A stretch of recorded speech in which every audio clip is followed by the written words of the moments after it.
The space station Harmony's Edge floated quietly in the darkness between stars. Inside its metal walls, something new was happening.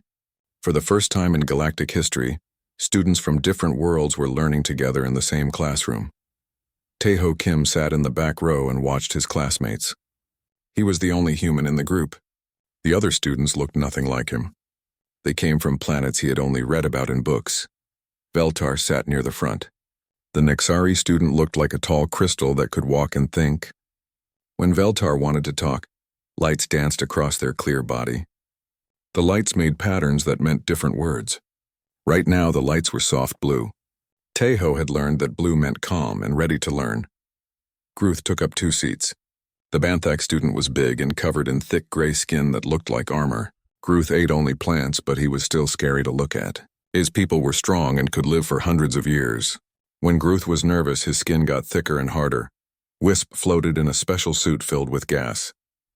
The Etherian student had no solid body at all. They were made of clouds and mist that changed colors. The suit kept Wisp together and let them talk through a voice box. Wisp's clouds were light green today, which meant they were excited. Cricks hung from the ceiling. The arachnoid student had 6 long arms and could stick to any surface. Their big eyes could see in all directions at once. Crix's people were very smart and loved to solve puzzles. Right now, all of Crix's eyes were looking at the teacher. Dr. Yulthara stood at the front of the class. The Zentorian teacher had 4 arms and purple skin with dark spots. She had been teaching for many years and knew more about alien animals than almost anyone in the galaxy. Her yellow eyes looked at each student. "Today we start your final project," Dr. Yulthara said. Her voice was deep and serious. "You will study a living creature. Not pictures or videos. A real breathing animal." The students looked at each other. Veltar's lights turned bright white with excitement. Gruth's armor skin got a little thicker. Wisp's clouds spun faster inside their suit. Crix's eyes all focused on the teacher at once. "What kind of animal?" Crix asked. Their voice sounded like clicking and buzzing. Dr. Yulthara touched a button on her desk. The lights in the room got darker. A large screen came down from the ceiling. On the screen was a picture of something that made most students step back. The creature looked like a giant cat, but wrong in every way. It was black as space itself. Its eyes burned like small suns. Long claws stuck out from its feet like knives made of crystal. Along its back were rows of smaller eyes that glowed in the dark. The creature was bigger than Gruth and looked like it could tear through the metal walls of the station. "This is a Void Ripper," Dr. Yulthara said. "One of the most dangerous predators in known space. They hunt in the empty areas between star systems. They can cut through most metals with their claws. They are very smart and very deadly." Gruth's armor got much thicker. Veltar's lights turned dark red, which meant fear. Wisp's clouds turned gray and moved very slowly. Even Crix pulled their arms closer to their body. Only Taeho did not move. He looked at the picture with calm eyes. The creature did look dangerous, but something about it seemed familiar to him. "The good news," Dr. Yulthara continued, "is that this one is sleeping. We have it in a special cage made of energy. It cannot wake up or escape. You will take readings and measurements. You will learn how it lives and hunts, but you must be very careful." She touched another button. The screen showed a new picture. This one was of a large room with thick walls. In the center was a glowing cage made of blue light. Inside the cage, the Void Ripper lay on its side. Its eyes were closed and its breathing was slow and deep. "The creature has been asleep for 3 days," Dr. Yulthara said. "The sleep medicine will keep it safe for many more days. You will work in teams and take turns studying it." "What if it wakes up?" Wisp asked. Their voice shook with worry. "It will not wake up," Dr. Yulthara said firmly. "The energy cage is very strong.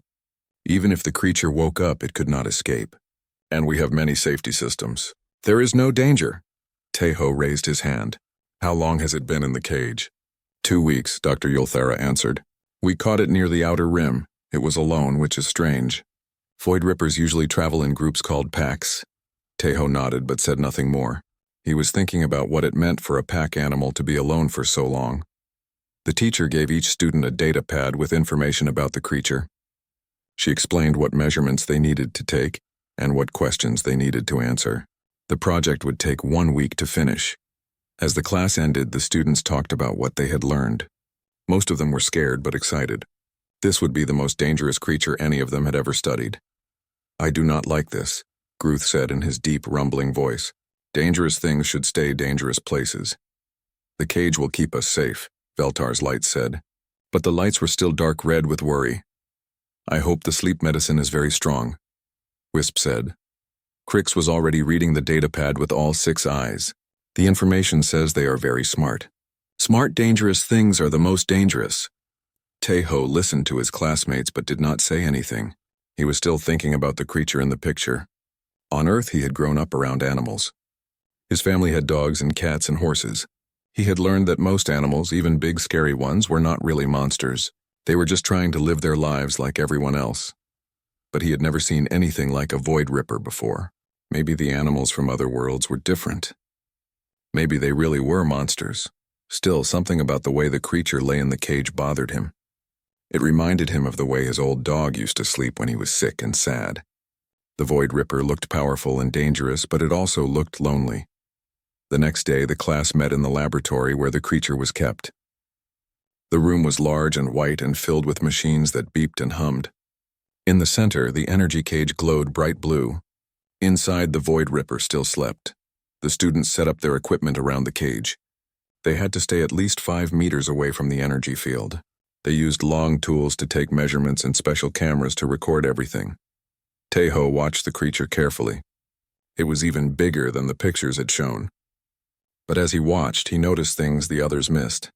The way its ears moved slightly when there were loud sounds, how its breathing changed when people walked nearby, the small movements of its claws and tail. Are you sure it is sleeping? Tejo asked Dr. Yolthara. The teacher checked her instruments. Yes, all readings show deep sleep. Why do you ask? Its ears keep moving, Tejo said, and its breathing is different now than it was an hour ago. Dr. Yolthara looked at the creature more carefully. Animals can move and breathe differently even in deep sleep. Do not worry. The medicine is very strong, but Tejo kept watching, and as the hours passed, he became more and more sure that something was changing. The Void Ripper was waking up. The first sign of trouble was a sound like glass breaking. The blue energy cage that held the Void Ripper started to flicker. The steady hum of the machines changed to a higher, worried beeping. Dr. Yulthara looked up from her datapad. Her forearms moved quickly over the control panel, trying to fix whatever was wrong. This should not be happening, she said. Her voice was calm, but Tejo could hear the worry in it. The energy field flickered again. This time, the blue light went out for a full second before coming back. In that second, the Void Ripper's eyes opened. They burned like 2 small suns in the creature's black face. The eyes looked around the room, seeing everything at once. The creature's head lifted slowly from the floor of the cage. Oh no, Dr. Yulthara whispered. The energy field flickered a 3rd time. The blue light got weaker and weaker. Then with a sound like a window breaking, it went out completely. The Void Ripper was free. For a moment, nobody moved. The creature lay still in what used to be its cage, just looking around. Then it stood up. Tejo had thought the creature was big when it was lying down. Now he saw how wrong he had been. Standing up, the Void Ripper was almost 3 meters tall. Its black fur seemed to eat the light around it. The small eyes along its back began to glow bright white. The creature's lips pulled back, showing teeth like broken glass. It made a sound that was part roar and part scream. The sound was so loud that the walls of the room shook. That was when the panic started. Veltar's crystal body flashed with bright red and white lights. The lights moved so fast they hurt to look at. This was how Nexari screamed. The light said the same thing over and over. Danger! Run! Death coming! Gruth's thick skin got even thicker. His armor plates spread wider, covering more of his body, but even with all his natural protection, he backed away toward the far wall. His deep voice made scared sounds that Tejo had never heard before. Wisp's gas clouds turned bright yellow with fear. Their special suits started making loud warning sounds. A voice from the suit said, "Emergency! Emergency! Preparing to escape to space." The suit began to move toward the emergency airlock. Crix was the fastest to react. All 6 of their arms grabbed onto the walls and ceiling. They climbed up high above the creature, their many eyes watching every move the Void Ripper made. Crix made clicking sounds that meant hide, climb, get away. Dr. Yulthara's forearms worked on different control panels at the same time. She was trying to turn the energy cage back on, call for help, and lock down the room all at once. Her yellow eyes were wide with fear, but she kept working. Security alert, she called into her communication device. Code red in Laboratory 7. Dangerous creature loose. Send all available units. The room's computer heard her words and started making loud alarm sounds. Red lights flashed on and off. Big metal doors began to close slowly over all the exits, but they were moving too slowly. The Void Ripper looked around at all the panic it had caused. Its burning eyes moved from one student to another, like it was choosing which one to attack first. The small eyes on its back got brighter and brighter. The creature's powerful legs bent as it got ready to jump. Its crystal claws came out all the way, longer than Teho's whole hand. The claws could cut through the metal walls like they were made of paper. The Void Ripper's head turned toward Veltar. The Nexari student was still flashing red and white lights, unable to stop their fear signals. To a predator, the bright flashing lights were like a dinner bell ringing. The creature's muscles got tight like springs ready to snap. Its tail moved back and forth like a giant whip. The small eyes on its back all focused on Veltar at once. Everyone in the room knew what was about to happen. The Void Ripper was going to jump. Veltar was going to die, and there was nothing anyone could do to stop it. The security doors were only half closed. Dr. Yulthara was still trying to fix the energy cage, but the controls were broken. Gruth was too far away to help. Wisp was already trying to escape to space. Crix was too high up on the ceiling. The Void Ripper pulled its legs under its body and pushed off the ground. It flew through the air like a black arrow, heading straight for the helpless Veltar. But something impossible happened. Just as the creature was about to reach Veltar, something stepped into its path. Something small and soft and completely unprotected. Teho Kim, the human student, moved between the Void Ripper and its target. He did not run away like the others. He did not try to hide or protect himself. He just stood there looking up at the flying predator with calm, steady eyes. The Void Ripper was so surprised that it could not complete its attack. It had never seen prey that moved toward danger instead of away from it. The creature's flight path changed as it tried to understand what was happening. It landed heavily on the ground, just a few steps away from Teho. Its claws scratched deep marks in the metal floor. Its burning eyes stared at the human who had done something no creature in the galaxy had ever done before. The room became very quiet. Even the alarm sounds seemed softer. Everyone watched and waited to see what would happen next. The Void Ripper's head moved closer to Teho. The creature's nose was only centimeters from the human's face. Its breath was hot and smelled like metal and lightning. Teho did not move. He did not run or scream or beg for his life. He just looked into the creature's burning eyes and said something that nobody expected. "Hello there," he said softly. "You must be very confused right now." The Void Ripper's head pulled back a little. Its eyes blinked once, then twice. In all its life, no prey had ever spoken to it in a calm voice. No creature had ever looked at it without fear. The predator's ears, which had been flat against its head in attack mode, began to move upward. Just a little, but enough for Teho to notice. "That's better," Teho said. "You are not as scary as you want everyone to think, are you?" Behind him, Veltar's lights had stopped flashing.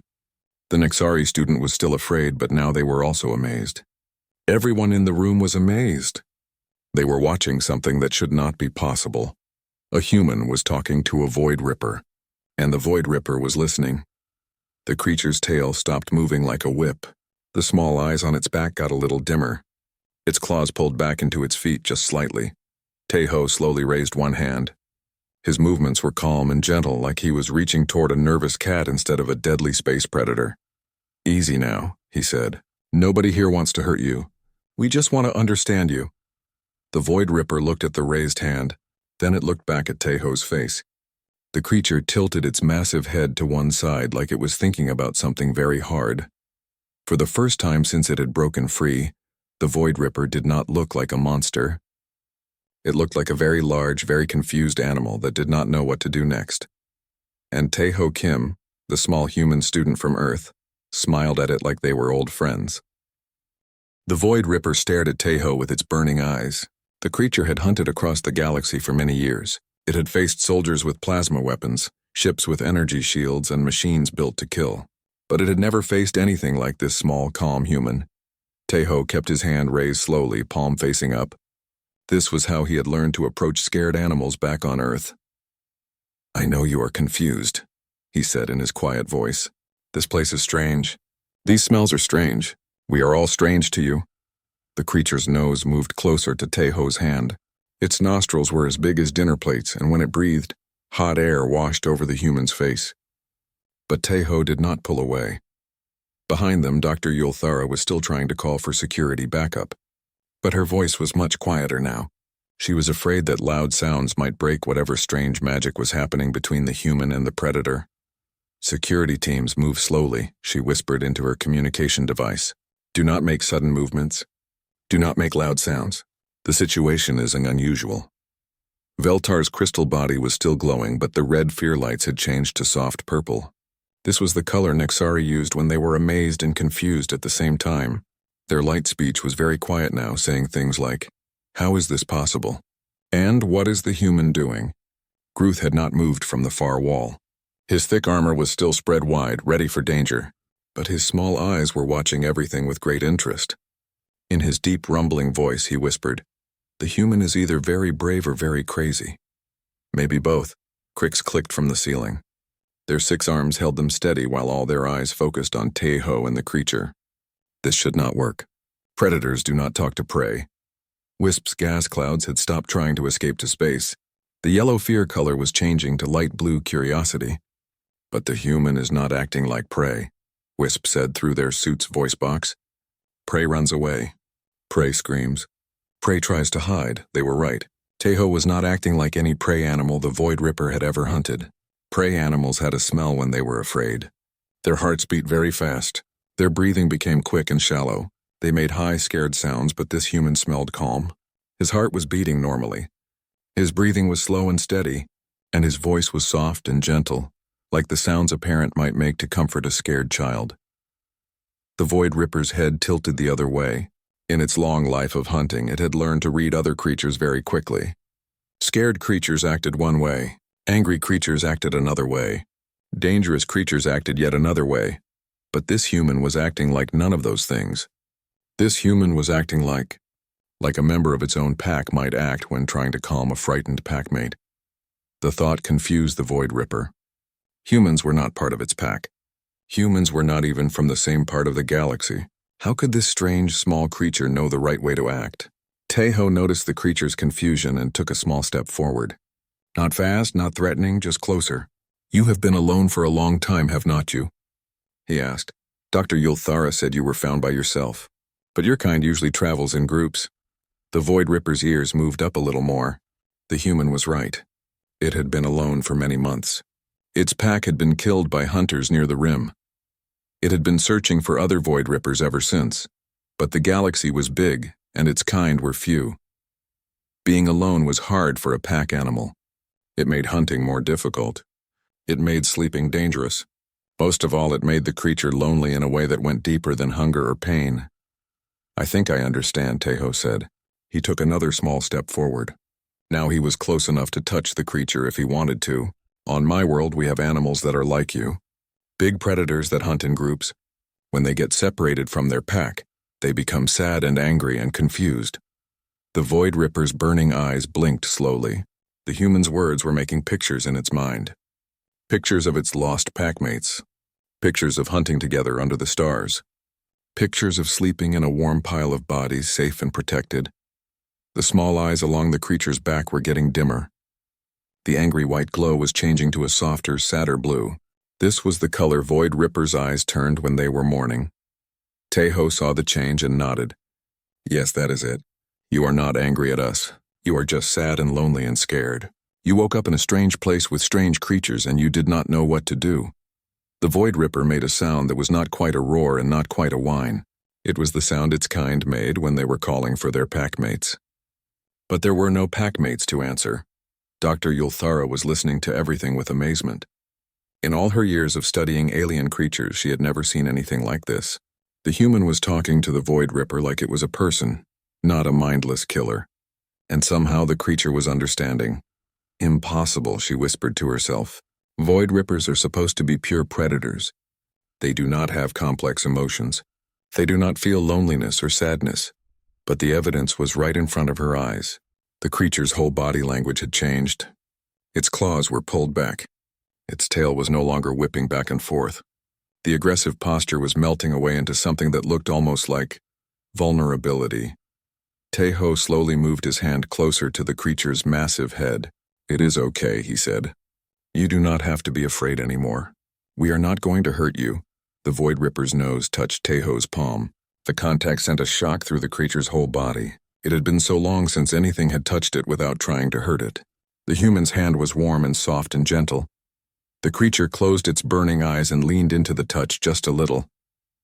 It was still ready to fight if it needed to, but for the first time in months it did not feel like it needed to. Around the room, the other students watched in total silence. They were seeing something that would change how they thought about predators, about humans, and about what was possible in the universe. Gruth's armor plates began to relax slightly.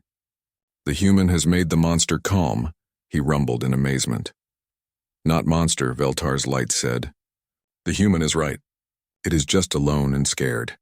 Crix clicked thoughtfully. "How did the human know what to do?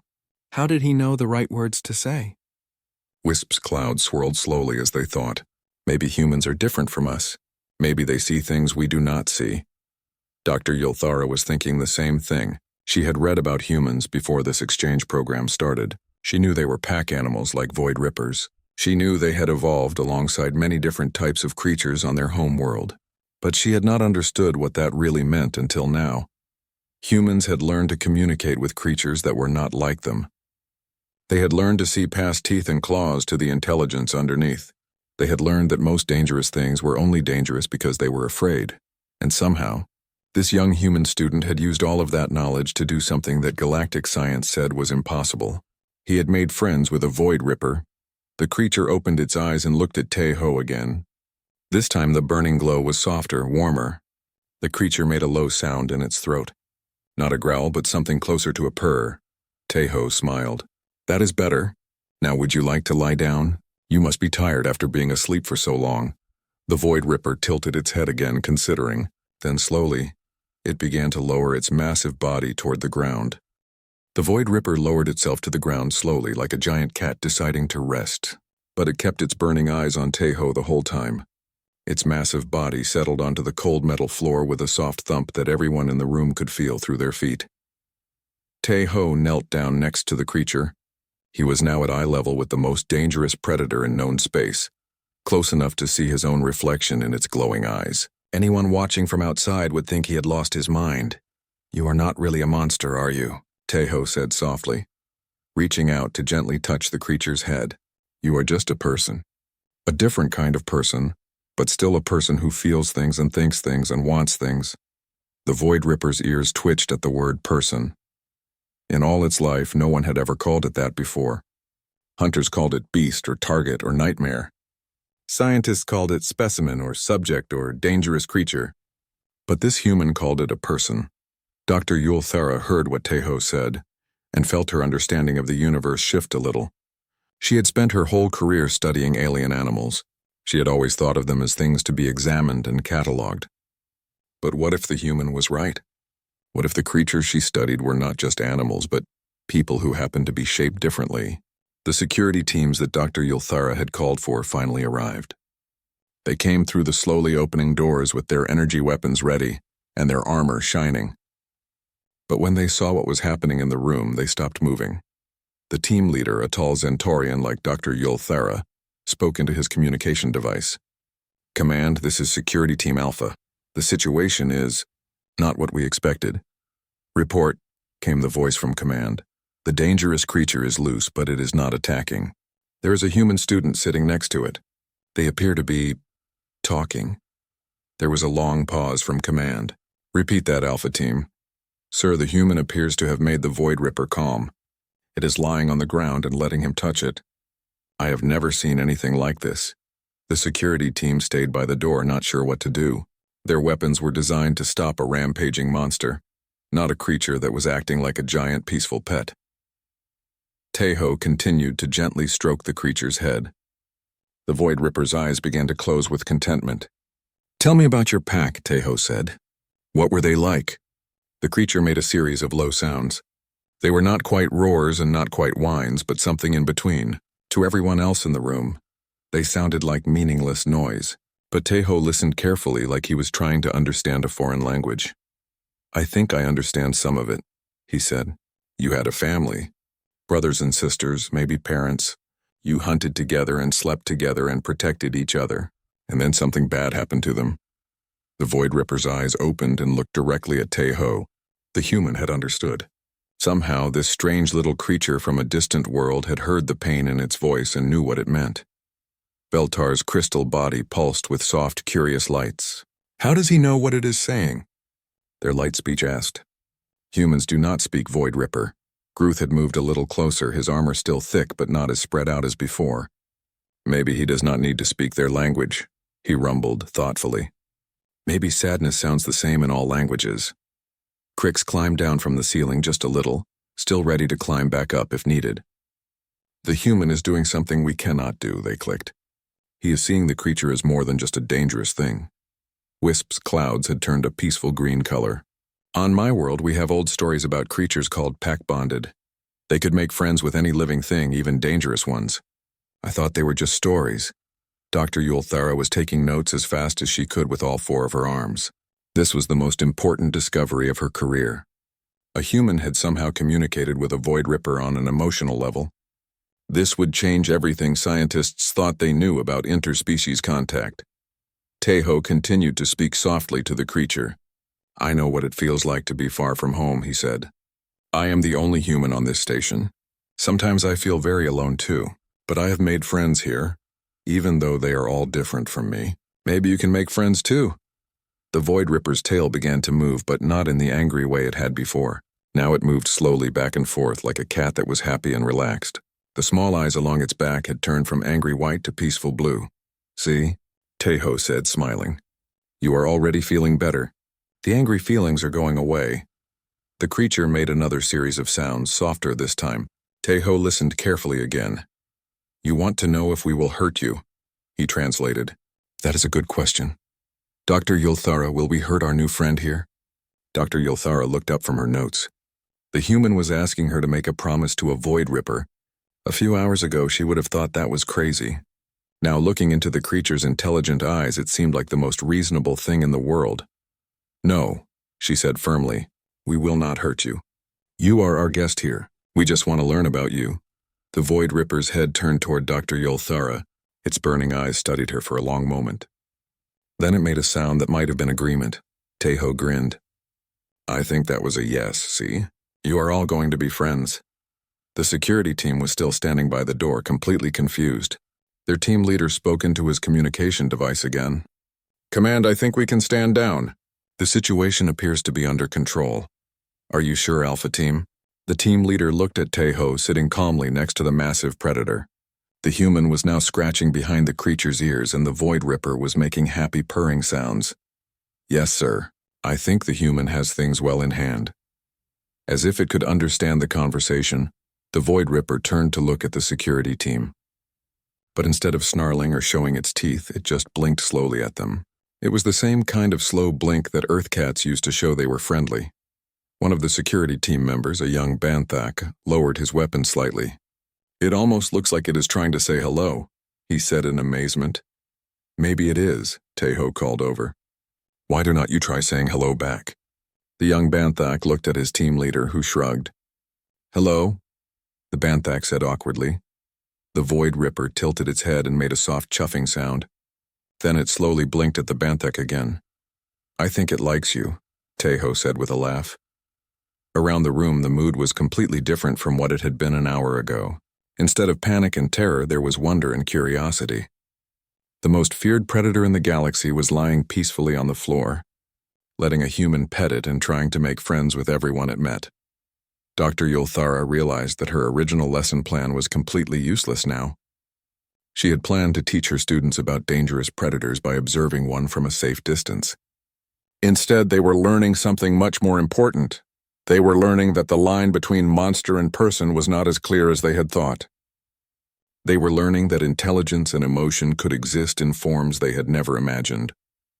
And they were learning that sometimes the best way to understand something was not to study it from far away, but to reach out and make friends with it. The Void Ripper yawned, showing all of its glass-like teeth. But somehow even the yawn looked friendly now. It stretched its long legs and settled more comfortably on the floor. I think our friend is getting sleepy, Tejo said. It has been a big day. The creature's eyes were indeed starting to droop. But before it fell asleep, it did something that surprised everyone in the room. The Void Ripper looked at Tejo with sleepy eyes. Then slowly and carefully it rolled over onto its side. Its massive body moved until its belly was facing up toward the ceiling. The creature's legs relaxed and spread out, showing everyone in the room the most vulnerable part of its body. Dr. Yulthara gasped. In all her years of studying alien creatures, she knew what this meant. When a predator showed its belly, it was the ultimate sign of trust. It was saying, "I believe you will not hurt me even when I cannot protect myself." "Remarkable," she whispered. "It is showing complete submission and trust."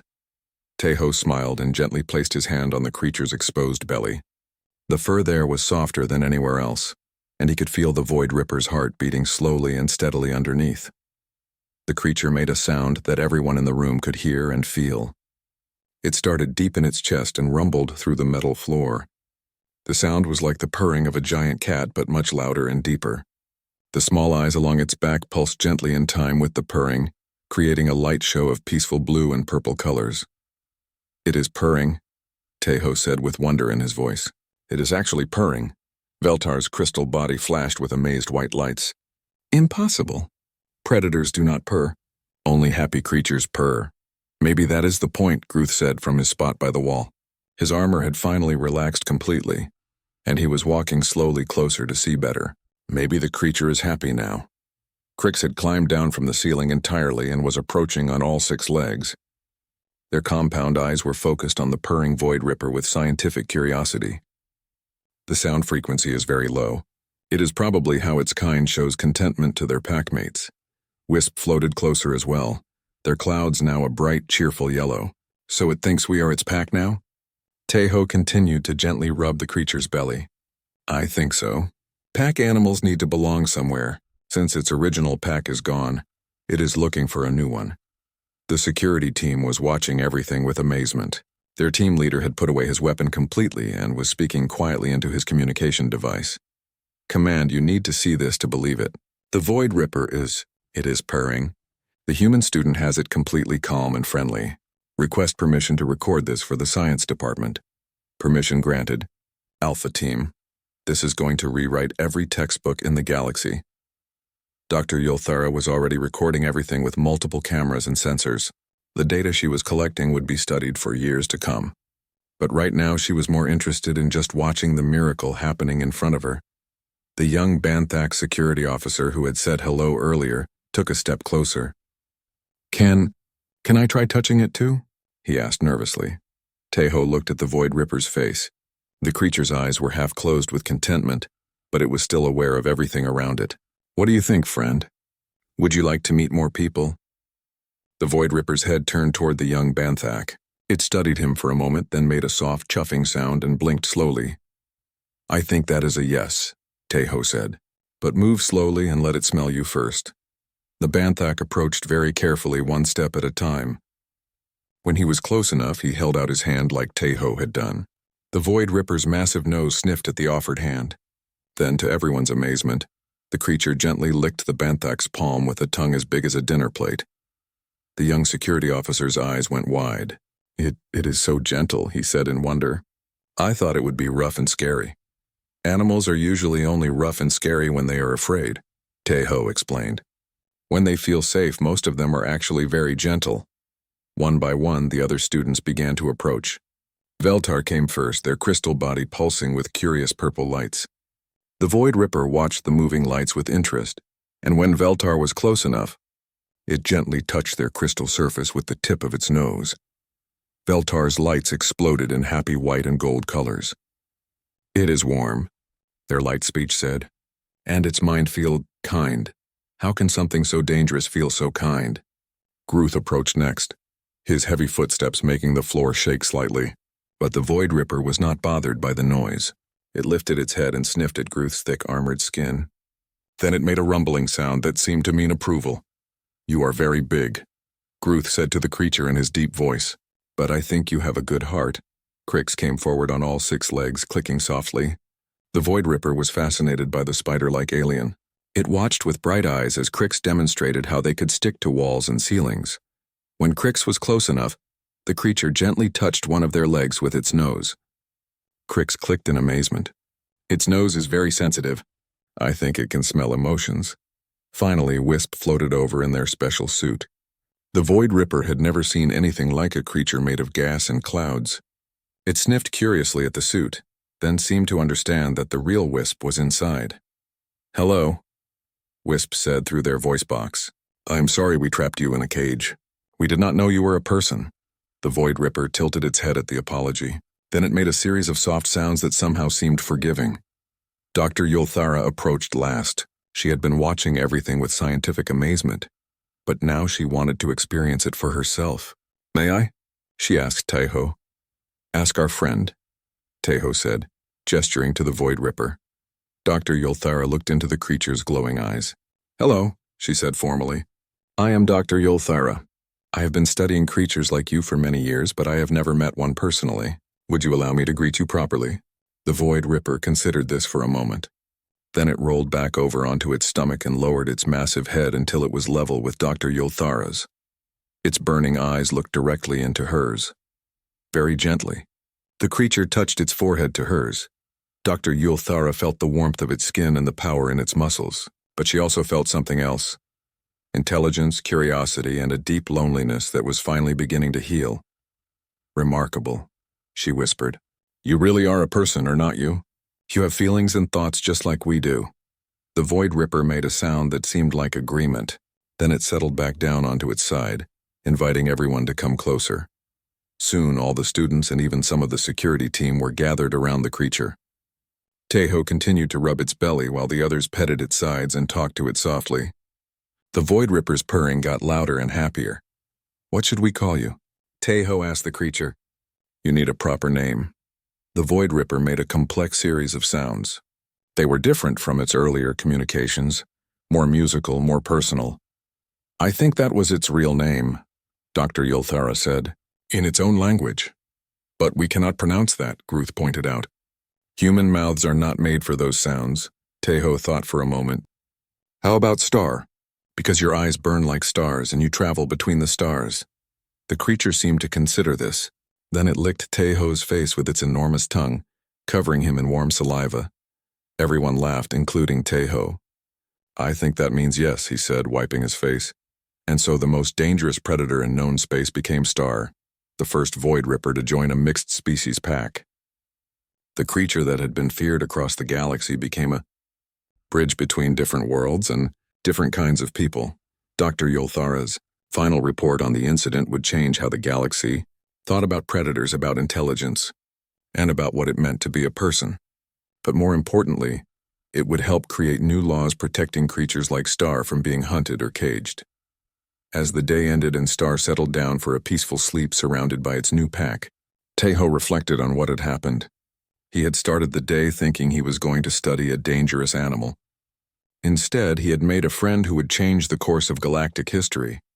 And somewhere in the peaceful purring of the sleeping Void Ripper, everyone in the room could hear the sound of the universe becoming a little bit kinder and a little bit more connected. The human had done what humans did best. He had seen past the fear and found the person underneath.